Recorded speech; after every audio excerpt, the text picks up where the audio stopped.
একদম আকাঙ্ক্ষিত নয়, সেটাও এনকোয়ারি হচ্ছে, সেটাতেও যারা অন্যায় করেছে তারা। আমি কলকাতার মেয়র, অনেকে আমাকে ফোনে ভালো কাজের জন্য আজকেই বললো, থ্যাংক ইউ জানালো, আপনি আছেন। কেউ ভগবানের রূপের জন্য করে, আবার সব কাজ তো আমি করতে পারি না, কিছু কাজের জন্য তো গালাগালিও খাই। ব্যক্তিগতভাবে কাগজ পড়েও আমার কষ্ট হয়, কিন্তু তার মানে আমি আমার কাজ ছেড়ে দেবো? আমাকে একটা লোক বাজে করেছে বলে আমি 10টা লোকের যে ভালো কাজ করি সেটাকে বন্ধ করে দেবো? সেটা তো হয় না। যেটা অন্যায় হয়েছে অন্যায় হয়েছে, কেউ এটাকে ডিফার করছে না, কিন্তু তার মানে এই না যে আমি আরও 4 জনকে তার শাস্তি দেবো। যারা নিরীহ, যারা পেশেন্ট, তারা তো অন্যায় করেনি, তারা কেন শাস্তি পাচ্ছে?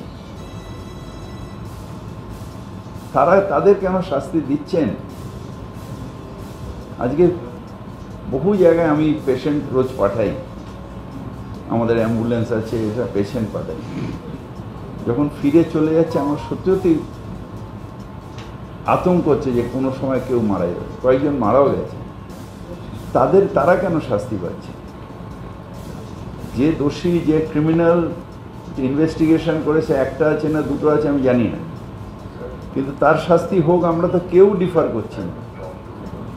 ডাক্তারবাবুরা যা ডিমান্ড করছেন, কলকাতাবাসীরা যা ডিমান্ড করছেন, আমিও তাই ডিমান্ড করি, সবাই তাই ডিমান্ড করছে, এবং কোর্টে আমি বিশ্বাস রাখি যে আইন ব্যবস্থা সেটা করবে।